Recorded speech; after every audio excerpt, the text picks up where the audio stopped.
the plan is to do it in the fall. And we just did some touring. We're going to do some more. And Yeah.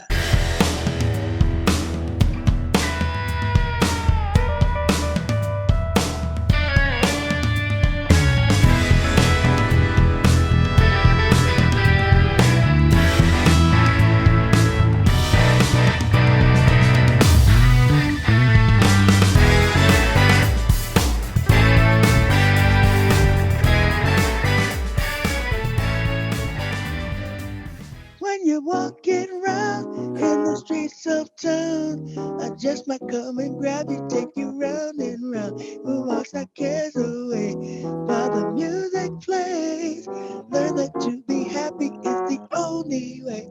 But it's the baby rock, rock, got to shuffle down. Now don't be shy, you're in that disco town, right on, baby.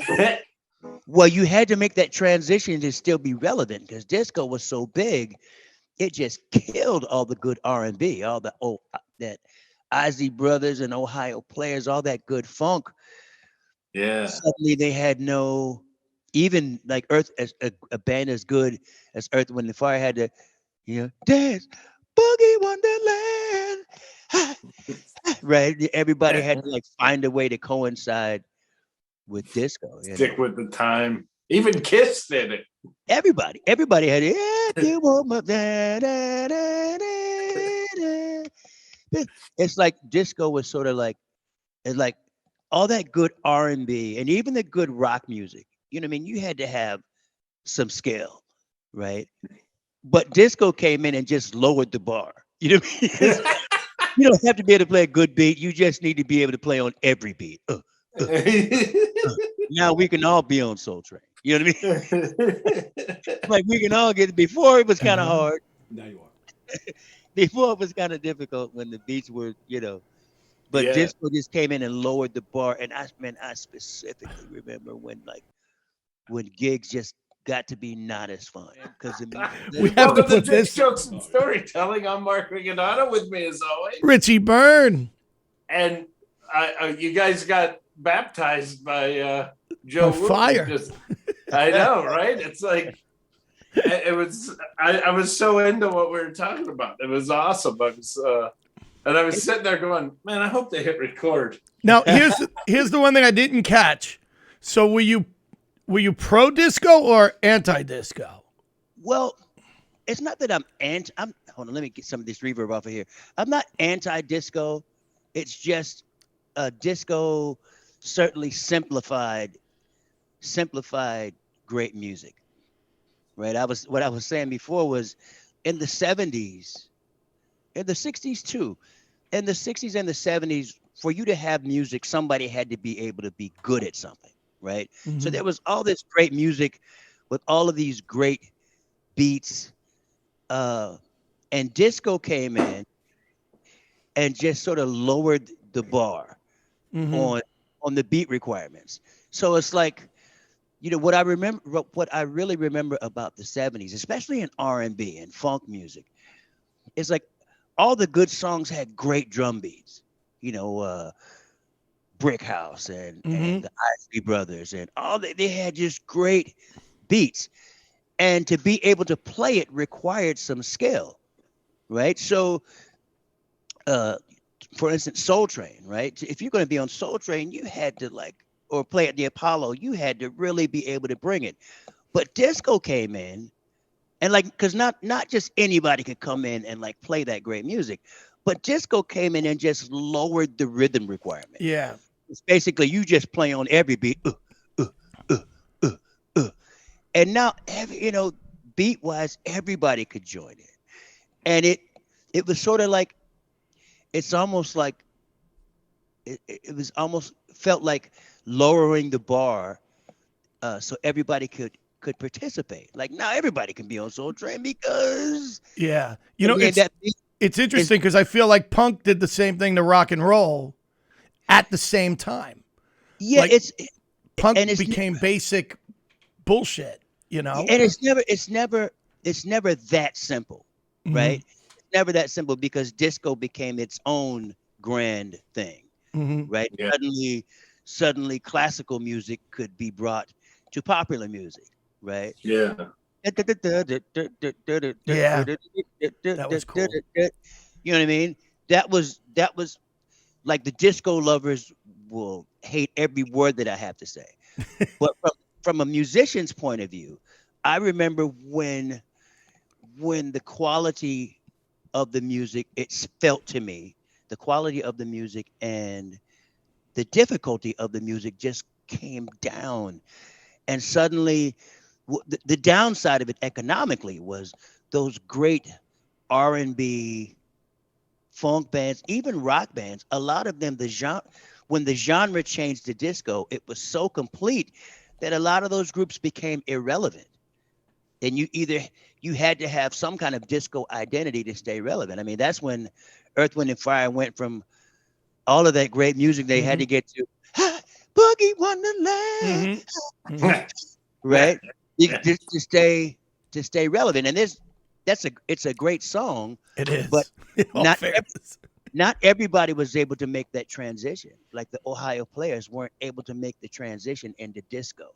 And a lot of great R&B bands and a lot of great rock bands didn't make it into the 80s from the 70s because it's like the bar lowered and more people were able to participate, but it squeezed some people out too. Personally, I remember me and my brothers, the 70s was just a great. Yeah. The late 60s and the 70s was a great time Yes. to be learning to play music and playing it. And there was just, even like, if you go back and you look at the charts in the late 60s and through the 70s, most of the time the top 10 songs were oftentimes the 10 best songs that were out. I mean, it was just a great time.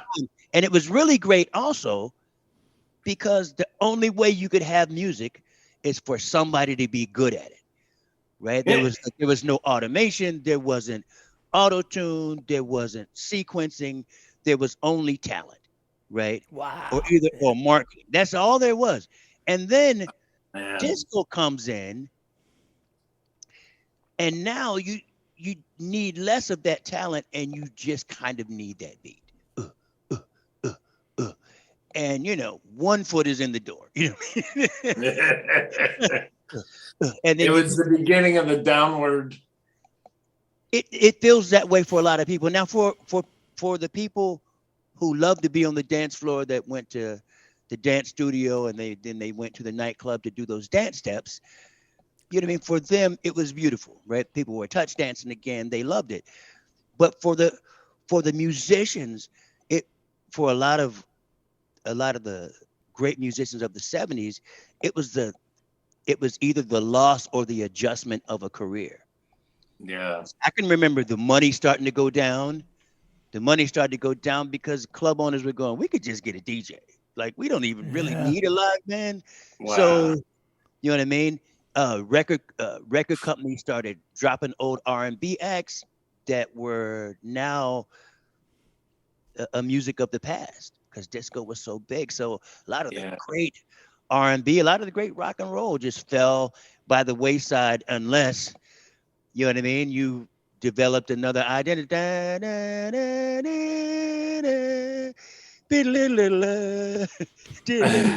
Unless you developed, even the Stones, right? Yeah. Emotional rescue.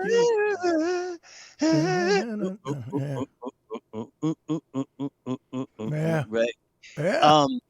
That has to be it's for better and for worse. You know what I mean? It's for better. Nothing. Every step forward is a partial step backwards too. Like, I go to all my gigs, I use GPS. It's at the expense of my map reading. Like, if I get into an area and I don't have phone service, man, I may as well be on the other side of the moon. I never thought of map reading as an artistic way of doing something, but okay. Think about this.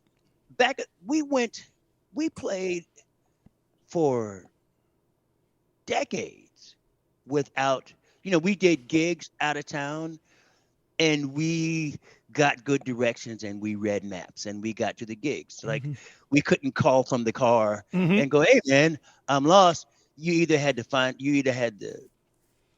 take good directions, follow good directions, or be able to read a map. And now GPS will take you right there. But like if something happens, if you drop your phone in a puddle of water or something, you know what I mean? Screwed. It's like even if you can read a map, you don't have one in your car. You're not coming. You're not making the gig. Exactly. My point being, technology is a step forward, simultaneously a step backwards, and so is music. Sometimes disco made the quote unquote big time much more accessible to many more people, but it also made some really good people irrelevant quickly. Yeah. It's funny that you're talking about this. I have a cousin who loves playing guitar, and he's been playing forever, whatever. And he, when him and my brother went to put a band together, and he goes, "No AC/DC, no AC/DC." And I was like, "Why would he want to play AC/DC?" He's like, "It's just 2 chords. Like I need something that challenges me." Oh, well, the funny thing, like the funny thing is, disco. AC/DC was the one band that never changed their sound, never changed their look, and never were irrelevant from like 1973 till now. I mean, they just went through all of that, and nobody seemed to mess with AC/DC for some reason. They the AC/DC it's such a pure, simple, hard hitting version of rock. There's just there's no other way to play it except you know what I mean? The world was shaking. Hey, I'm bad. Like, you know what I mean? It's like this. You're not going to repackage that. Was a great Brian Johnson. I know. It's not like you're going to. Yeah. That's not really going to happen. That's funny. AC/DC is there's such a hard hitting, pure band. Somehow they seem to survive it all, and I'm glad. Yeah. I love AC/DC. I mean, I saw Brian Johnson. Maybe it was it the Rock and Roll Hall of Fame or something, and he was playing like a group of rock and roll singers, and he was singing background vocals. It's like, it's just not the voice you expect to be singing a background vocal. It was some, I don't know if this was exactly, but it was like, "Money, that's what I like. That's what I like." Like, you can't sing background vocals but it was still so cool because it was him, right? Yeah. Like, he's put him in guy. on We Are the World. Yeah, I would have loved him. I would have. There comes a time when we hear a certain call.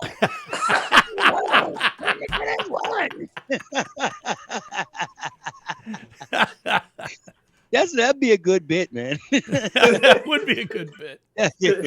That's funny. There comes a time when we hear a certain call. When the world will stand together as one. There are people dying.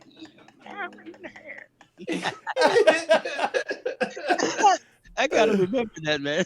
I love how he just pulled the keyboard out of his ass like that. That was great. We've never had a guest who walked around with a keyboard in front of him before. This is awesome. Well, it's I tell Mark, like, I take my hat off to comedians because like what I just did. If I'm talking and it's not working, like sometimes I'll be doing a motivational speaking in front of students and stuff.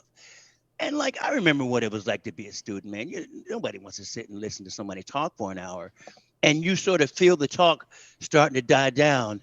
So you go to the keyboard and go, and you can sing the thing. But comedians don't have that. You know what I mean? I take my hat off, man. Like that thing when you came to Nashville and like nobody showed up except those 3 women that were determined not to be entertained. Yeah. I was like, that was the most professional thing I'd ever seen. right? Yeah, but what you don't know is that's Mark's crowd. Those empty seats are my people. Man, these people, this was nobody's crowd. Like these women were not going to be entertained. They didn't want anything to do. No, Really? they did. They were young. They had an agenda, and you had to be within these narrow lines. Otherwise, you're in violation.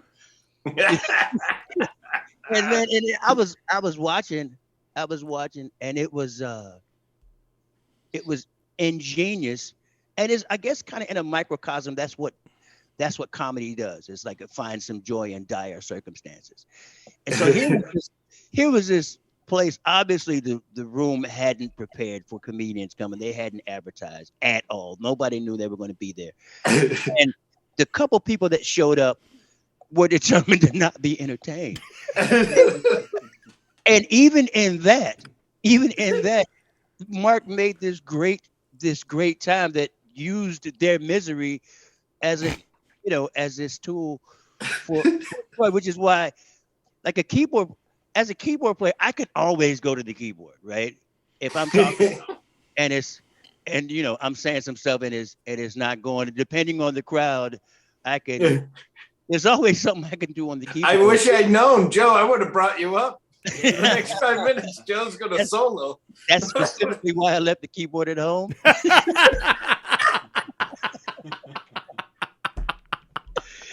But I was thinking about this today, though, and this is because I always I did a talk, a lecture to some students at the University of Tennessee, Chattanooga, and this morning I'm getting their response letters, and like they all were listening, taking notes. It's just really encouraging.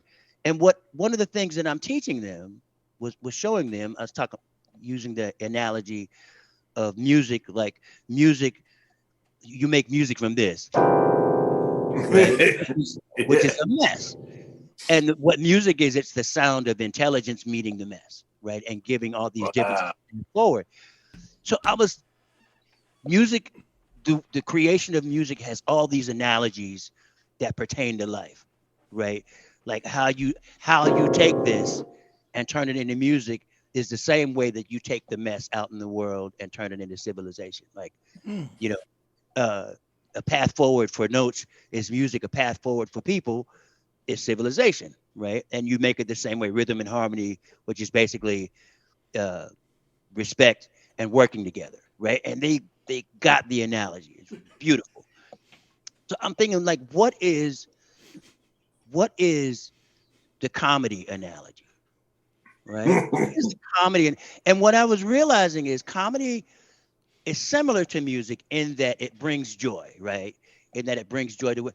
But comedy is different in that what music does, music enables people to feel the hidden order in the mess, right? Because, this is noise, but it's the same components of music, right? Yeah. Like, these same notes are, right? It's made of the same stuff, except this is intelligent noise and the other one is unintelligent noise. But comedy does a different thing. Comedy is not, what comedy does is music makes you feel the order in the mess, right? That there's order in the mess, and in this order, there's joy, right? There's enjoyment. But comedy, I thought about this as more, what comedy does is comedy takes the context of the mess, takes the context, not the order, but the context, and shows you that there's some joy in that context. You're looking at the same stuff, but we're going to reframe it. And now, and the response from music is, it makes you want to dance or you feel something. Comedy makes you specifically laugh. It makes you specifically respond to joy, which is the beauty of it. Like, in that comedy, in all these, there's a myriad of different ways as well. I love comedians, but there's a myriad of different ways that they force you to see that there's joy everywhere, even in your misery. That's why some of the greatest comedians are the ones the most in pain. Mm-hmm. right? Because they absolutely see the absurdity, and they help you to see that there's joy even in misery, which is that's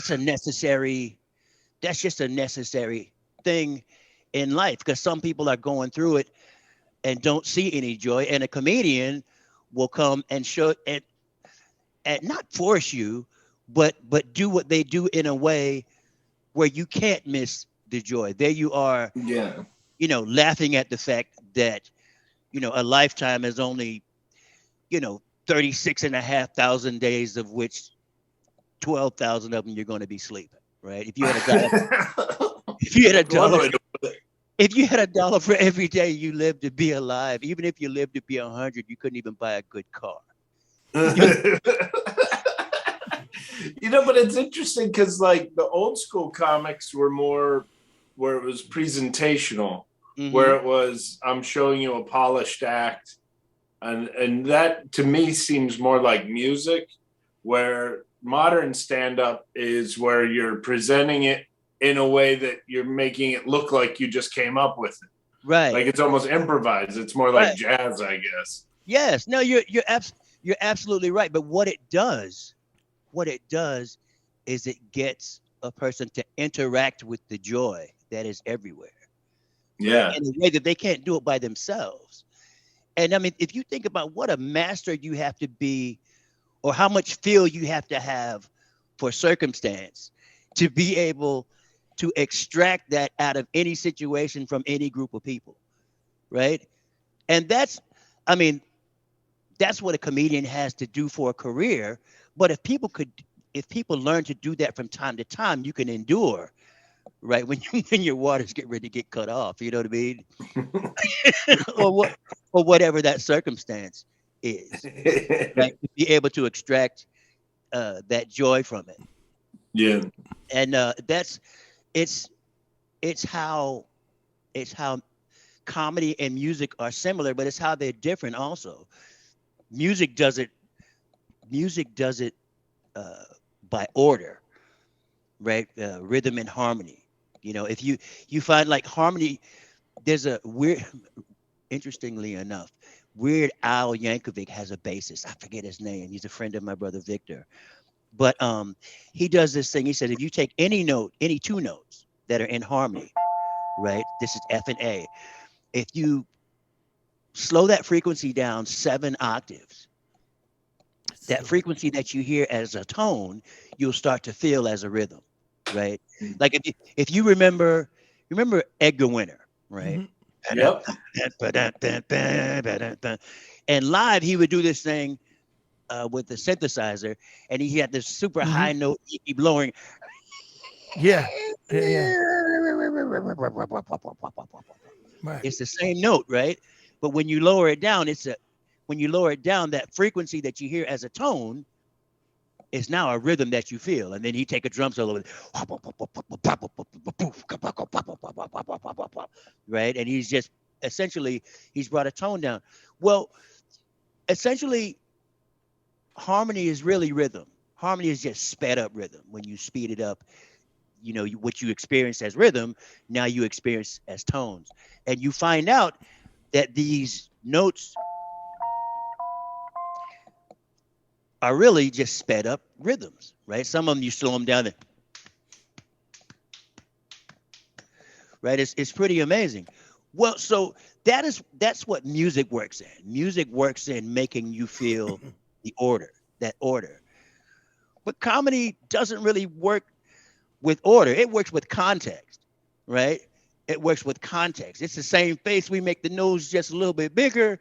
Man, it's hilarious now. No, you're right. Steve J, by the way, Steve J was the bassist. Oh, okay. Victor would know that. I would hate to get his name wrong, which is why I never try to call it.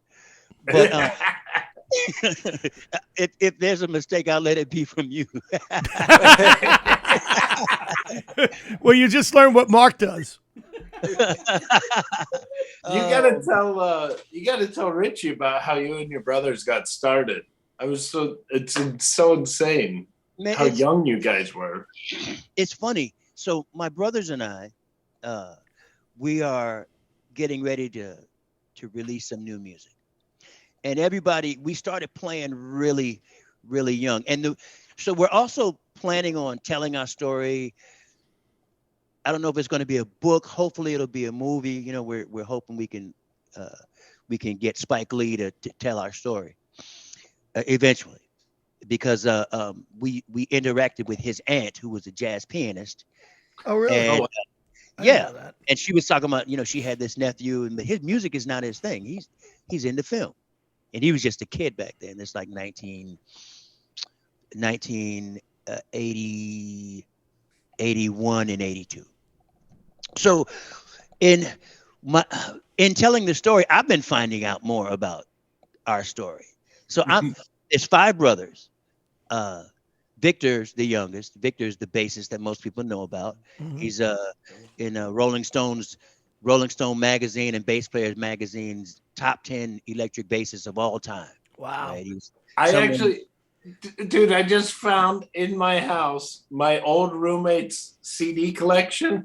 He got deported to Canada when we lived together, so I have a bunch of his stuff. I opened it up and there was Bella Fleck. I just opened it up like a week ago. I was like, great. And the weird thing is, his roommate's American and still got deported to Canada. Just by association with me. But that sounds so funny. He got deported to Canada. It's like, that sounds like you got deported to like Colorado or something. He deported him. Where? To outside that river. Canada. I thought that was part of us. Yeah. He got deported to Canada. It's like he got deported like 8 miles away. He had to pay a toll. Yeah, exactly. That was the thing. He had to pay a toll. But we started playing. I'm second to the youngest of the 5. So my older 3 brothers are 3, 4, and 5 years older than me.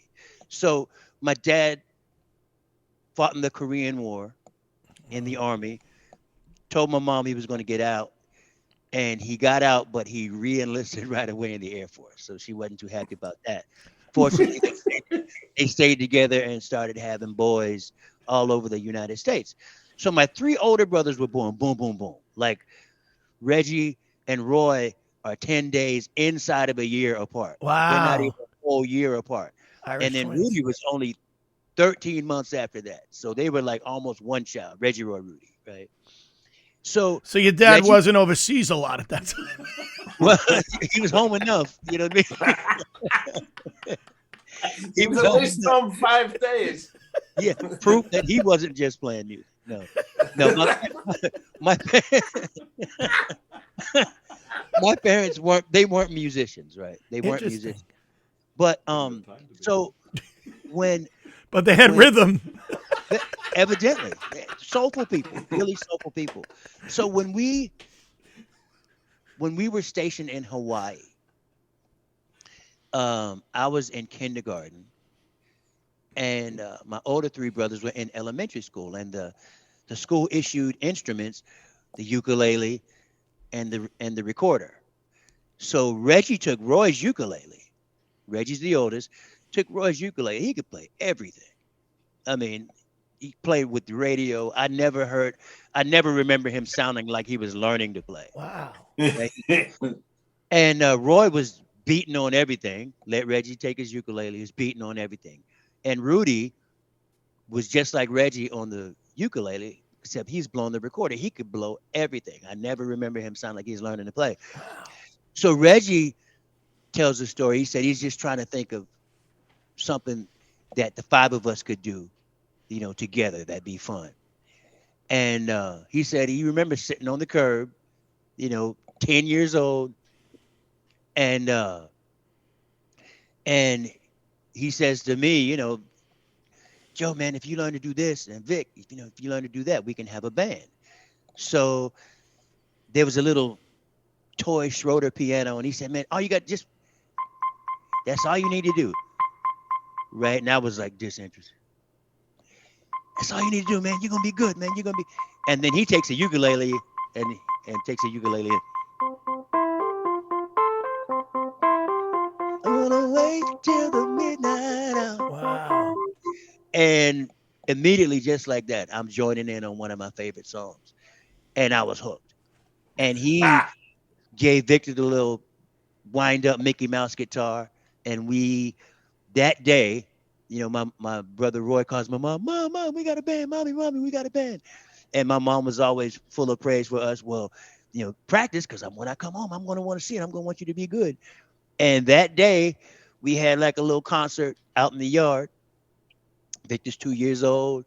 I'm 5 years old. Older brothers 8, 9, and 10, and the neighbors out in the yard dancing. And he taught us one note at a time. Like, he knew we loved James Brown. So, like, Reggie, what key is it? What key is it in? And he go, it's in the James Brown key. Right? The James Brown key is D, right? James Brown is D. So for us, long before we knew it was D, we knew it was the James Brown key. And what key is it in? It's 2 down from the James Brown key, which is C, right? We didn't know it was C. Not yet. Right? And he got us playing. And he taught us well enough that just 3 years later, when Victor was 8 and I was 11, and the older 3 brothers were 12, 13, and 14, we opened for War. Oh my God. That's insane. Why can't we be friends? Yeah. Can we be friends? Why can't we? Victor was 5 years old, just learned to write his name, signing autographs. Oh my God. With this instruction that, that the 10-year-old to 13-year-old was teaching, right? 2 years later, we're opening for Curtis Mayfield. Wow. Back when he was, when the movie Superfly was out. Yeah, we were, in fact, somewhere we still have a contract, because he wanted to sign us. Because the Jackson 5 were big and they had found another 5 brothers, right? Right.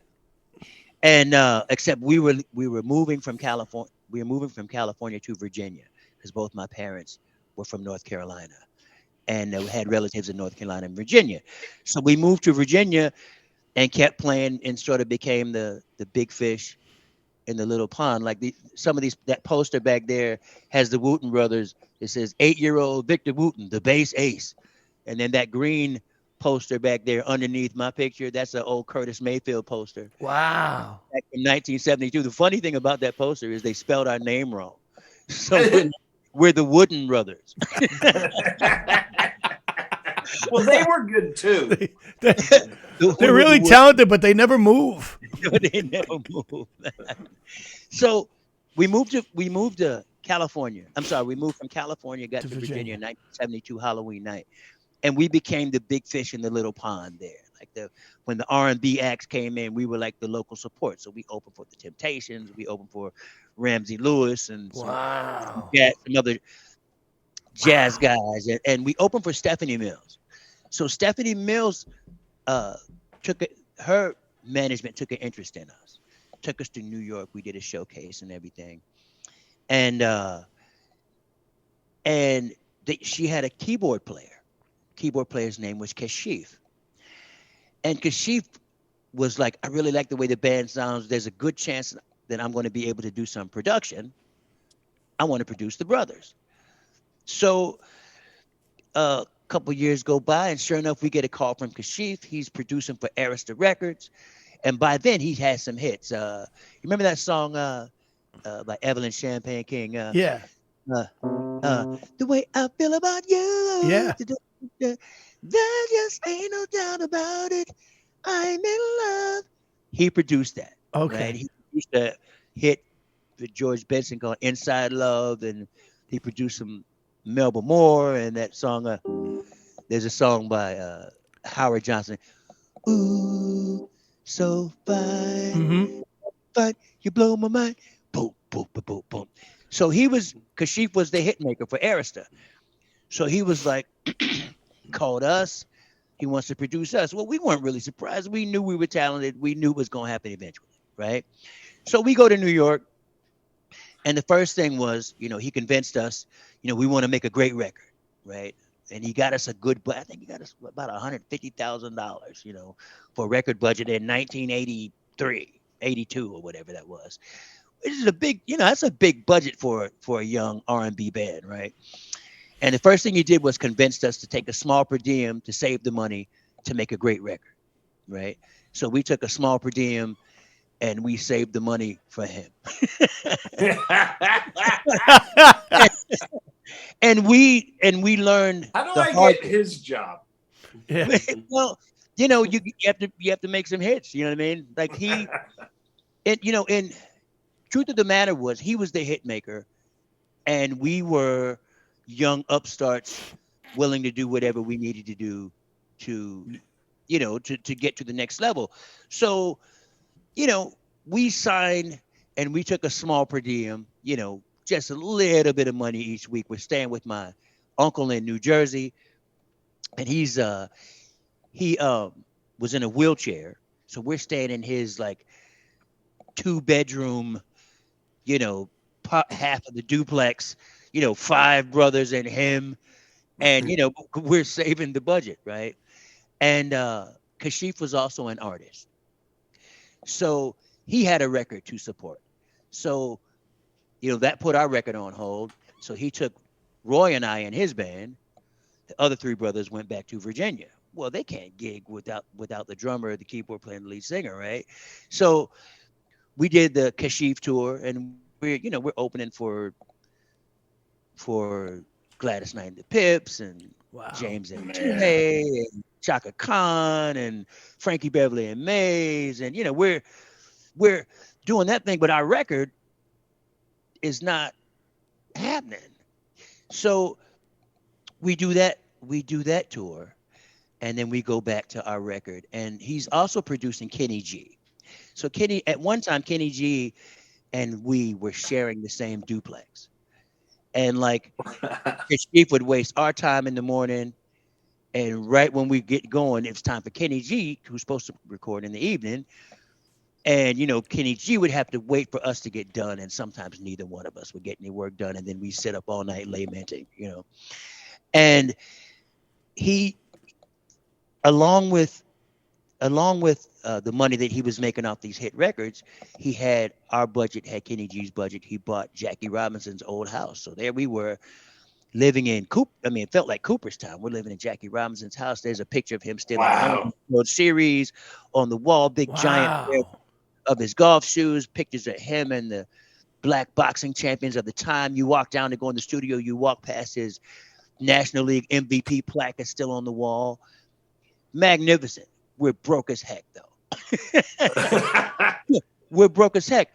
But because Kashif was the hit maker, Arista Records pretty much was started by Clive Davis to launch Whitney. I mean, that was pretty much, he knew that he had a gem in Whitney. So he creates a record company to launch Whitney, and he did. Because Kashif was the hit maker, they wanted to launch Whitney in the R&B market first. So Kashif produced her first hit.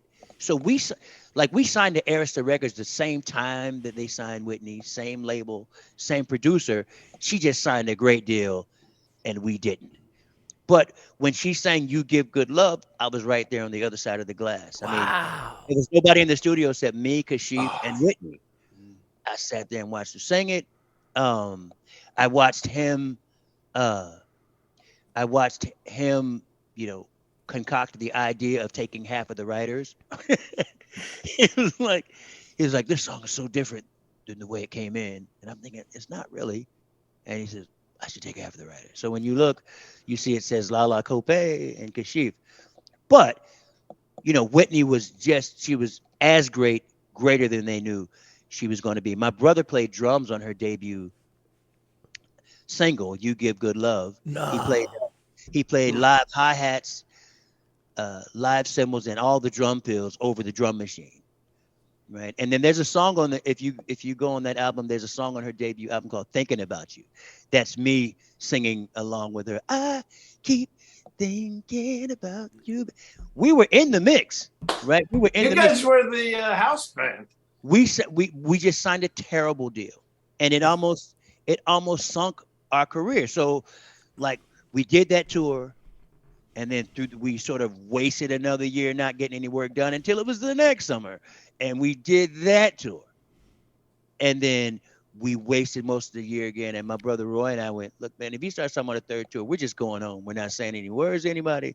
We're just getting up and we're going home. And we went we went home, caused a big stir, and it caused, everybody to work it out. And, what took 2 years to not get completed wound up getting completed in maybe another 3 weeks. Really? And so check this out. Check this Wow. out. You'll get a kick out of this. Can you see that? Hold on, let me go. That's me in the middle. Is it? Yeah, that's me. Look at that head of hair. Yeah, that's my brother Rudy down there that passed away. And here we go. Here's the back picture. Come on now. There you go. Just drenched in the 80s. You guys look like every member of Coming to America cast. Oh yeah. Oh, absolutely, man. I can't show that picture without somebody starting to sing the Soul Glow song. Just let your soul glow. Just let it shine through. Just let your soul, baby, feeling oh so silky smooth. Just let it shine through. Just let your soul glow. Soul glow. It's just a whooping that I gotta take. You know what I mean? I gotta take that whooping. And right? you were the lead singer? Yes. Wow. Yes. And but we got really good experience from that. Like I became a much better singer. I became a studio singer because I got to New York and realized I could sing, but being able to sing doesn't mean you're ready for the studio. So I became a good studio singer, learned a bunch. And then after that, we come home, the label's not behind the record. And there we are, we left a big deal, come back, with no gigs, no records. So we wind up going back to work at Busch Gardens in Williamsburg. It's like a theme park. Yeah, I know. Yeah. And we put Roy was Roy, aka Future Man, right? The Flecktone member. He was like in the lederhosen and the little hat, playing oompa drum. And I was, and then later on he came over with me because I always played in the Italian show. So I had the red crushed velvet sash and the red crushed velvet vest and the black crushed velvet knickers playing the accordion. And Reggie and Victor were in the country show. And eventually we all wanted, but the thing is, the moral of the story is what could have been humiliating, we just used it. Like I became an arranger because I wrote a song for almost 40 different songs for everybody in the cast. Everybody had their own song, not just for the heck of it. I wrote a song for somebody and somebody else said, well, you never wrote me a song. So I wrote them a song. And I was like, I just write everybody a song. And then the following year, I was like, I'm playing in this mini Italian orchestra. I'm going to write this stuff out. We're going to have a big concert at the end and everybody can come to this concert and hear their own song played. So I had never done that before. I just did it for the fun of it. And I was like, if it works on the keyboard, it should work with horns. So I went to Reggie, my music mentor, and Reggie said, here's a book. This book has the transpositions because not every instrument writes in C, right? Mm-hmm. So here's this has the transpositions. This has horn ranges. I mean, this has instrument ranges. And just use it. So I went to Roy, who's my idea man. I'm like, Roy, man. And Roy normally co-signs everything really quickly. And I remember he just got really quiet and went, man, that's a lot of work.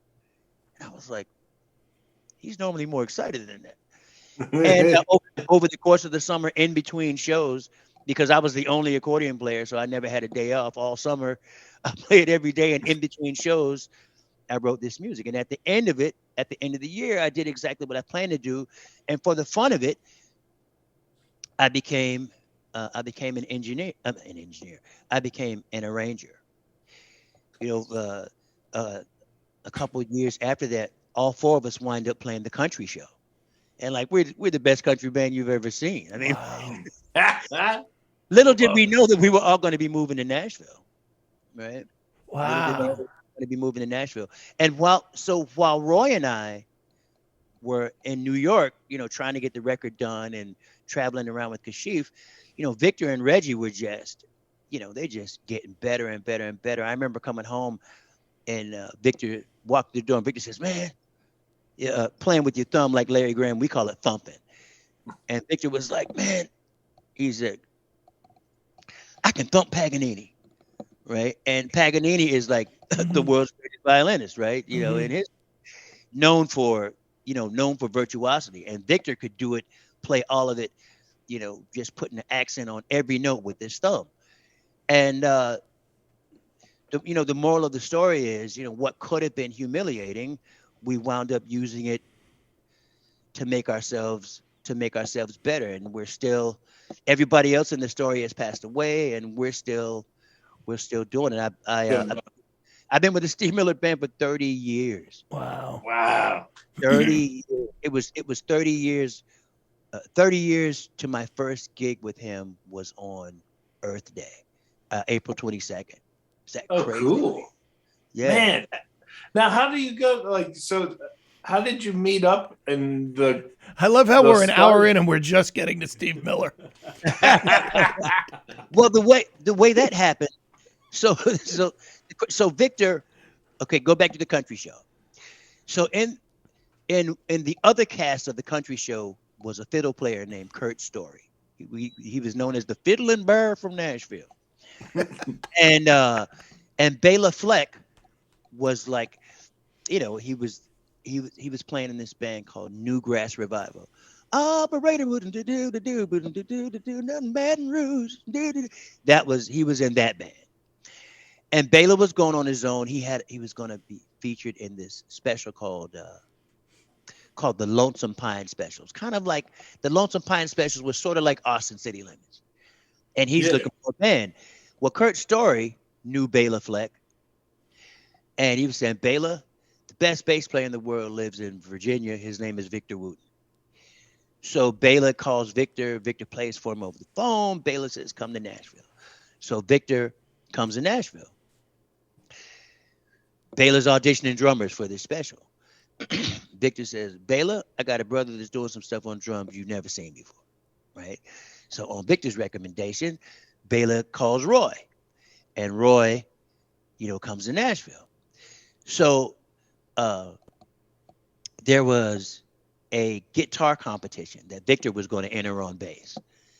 It was called the Wang Off, right? Rock guitar players. Victor was going to enter it on bass. They're like, Victor, you can't enter on bass. It's just for guitar players. No, I'm going to play. Victor, you can't enter. It's for guitar players, not bass players. All right. I'm going to call my brother. So Reggie, who was living in New York at the time, Victor calls Reggie. Reggie comes in. Reggie wins it, right? Wow. So Reggie is in that. So there was a woman named Alice Randall. And she had she was doing a soundtrack for a movie called Mother Dixie. Never got finished, but the soundtrack did.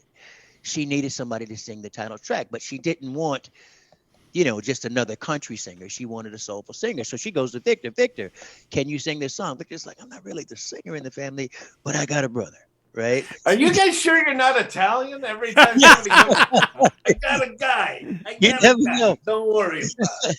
So I get a phone call, and she hears me sing over the phone, and I go to Nashville to sing this track, and it goes really well. And people were asking me to play gigs. I'm like, I like this town. I like the feel of this town. So my first wife, we weren't married yet. I was like, I sort of felt like I had run out of my options in Virginia. I didn't want to start another band. I didn't want to go to writing jingles. So I said, I really like Nashville. Nashville, it may be a good move. So she's sitting at the bus station in Virginia, waiting to pick me up, saying to herself, if we're supposed to move to Nashville, I need a sign. I don't know. And as soon as I get off the Greyhound bus, the Greyhound / Trailways bus, because they had merged by then, I get off the bus, and next to our Datsun 210 pulls up a U-Haul truck with Nashville, Tennessee on the side. Wow. Nice. So, and then not long after that, a friend of ours said, I just got married. My husband and I, we have room if you guys want to move. And, we had like a ton of animals. My first wife loved animals, and all the animals loved her. Like they just show up on the porch and they had a home. So we jumped in the Datsun 210. I had 2 keyboards, some cables, a few clothes. We had a half Dalmatian, half collie. We had a half setter, half lab. We had 2 cats. We had a blue and gold macaw that she'd built a little cage for to travel. And we had 2 cockatiels that had just laid eggs that wound up, hatching in Nashville. And we, not realizing how crazy that was. And we had a TV and a VCR.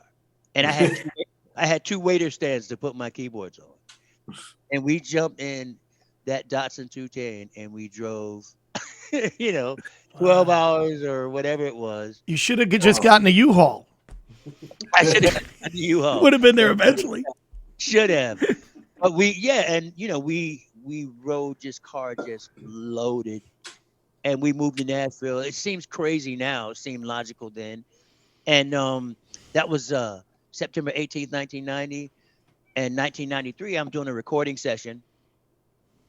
And the financial ceiling was getting low. Bill collectors calling all the time. I had plenty of work, but the work wasn't paying enough. And by then we had a 1.5-year-old. We were married with a 1.5-year-old. And my wife was like, I know the plan was for me not to work and just stay home with the baby, but I have to work. We have to have more money. And I had done a recording session with a guy named Chris McCarty. And Chris McCarty was a co-writer of the greatest hit Swing Town. Yeah. Okay.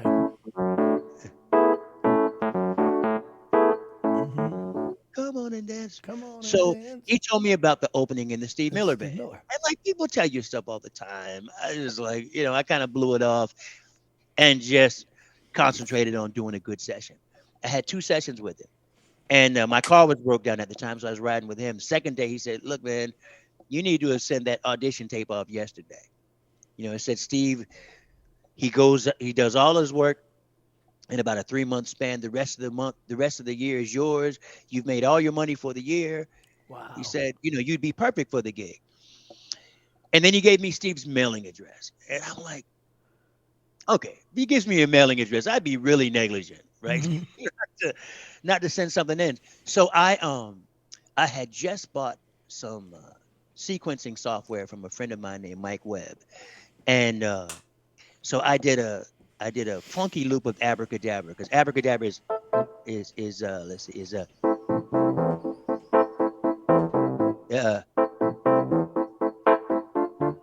right.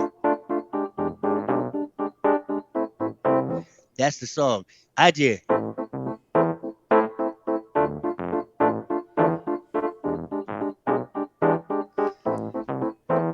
And I put that funky groove on. I put a piano solo on, an organ solo, a synthesizer solo.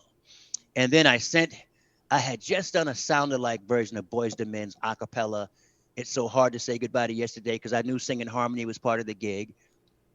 And I sent in a snippet of me singing with Whitney on her album. Sent it in, forgot about it. And I don't remember how long it was later, but I get a phone call, hi, this is Steve Miller. I really like your audition tape. I want to know if you want to be part of the Steve Miller Band. It's the kind of gig that you could have for the next 10 years if you wanted. And oh my God. All I knew was it was steady work. I didn't realize how big he was. Yeah. I knew he had some hits, but in Nashville, every other person has had some hits, right? In Nashville. So, I was just happy that steady work was coming down the pike. So he flies me to Idaho to meet him. He was living in Ketchum near Sun Valley at that time. And I met him, we hit it off. He said, I'll start you off. You'll make half of what the rest of the band makes. It at the end of this run, if it works, you'll make the same as everybody else. And everything went well just before we went to Australia. He gave me full pay, and that's how that happened. And that was 30 years ago. Wow. Wow. And, it's I talk to young people, and I remind them though that like I was able to get the gig, one, because I had the talent for it, but two, I wasn't so laser focused on how I wanted my career to go that I wouldn't accept that opportunity, right? And like if somebody had asked me, like, do you plan on playing classic rock for 30 years? I would have never planned that for myself. But part of being successful is being, qualified to be successful, and two, having your eyes wide enough, having enough clarity to recognize when another path comes besides the one that you planned on. Yeah. So, and then I remind young people also that even no matter how good I played, I still had to go meet him. He had to go see whether we could like be in the same room for a while. Because if I'd have gone up and I'd been abrasive or a jerk or something, there's plenty of people who can play Steve Miller music, right? Mm-hmm. Yeah. It's not somebody else. And a big part of being successful is being good at the things that don't require talent. Yes. It's so Couldn't funny. agree more. I just talked to a buddy, Justin Gonzalez, about last night. We were driving to the city, and I said, the number one thing on working as a comedian is be the guy you would want to book. Yeah, yeah, absolutely. Can I hang out in the club for you for a weekend, or are you going to drive me nuts? Because if you drive me nuts, there's plenty of other funny people. Listen, I'm not mentioning the names, but I know a really good bass player. And I won't say which gig he lost, but it was a very accomplished musician, very accomplished artist, very accomplished bassist. And the bassist lost the gig. They just didn't like the hang. You know what I mean? They didn't like his hang. And I tell young people, like being on time doesn't require talent. Being easy to work with doesn't require talent. Not being obnoxious when you think you're right and the person in charge is wrong doesn't require talent. Looking the part doesn't require talent. Being prepared doesn't require talent. Having a good work ethic doesn't require talent.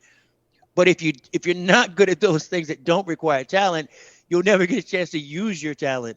I mean, we're like an hour and some change in. I feel like we didn't even hit any of the stuff. Talk about your book. Talk about your touring. Because we haven't. Can you come back? We'd love to have you back. Yeah, can we have you back? Absolutely. I would have to. Oh, that'd be awesome, man. We'll sign off and then let's book another date. Yeah. We'll do part 2. Let's do it, man. Let's do it. We could, and we can talk about music versus comedy, or music and comedy, because I love it. I love that. They overlap and they're different. Yeah. Yeah. All right. So we're gonna when we sign off here, don't hang up. Okay. But all right, Richie, I want to ask you: do you have a joke of the day for us? Oh shit. I didn't even bring a drink. Hold on, let me think. Do you? How about a music joke? I forgot. I got a music joke for you. Oh, go. We'd rather you do it. Go. So there's a joke that says, how many singers does it take? How many country singers does it take to sing the song "Crazy" by Patsy Cline? How many? Evidently, every one of them. Willie Nelson, baby. Oh my God, that's funny. Big skills in storytelling. That's a great joke, man. It is a great joke. Every single all the good jokes I know come from your book, man.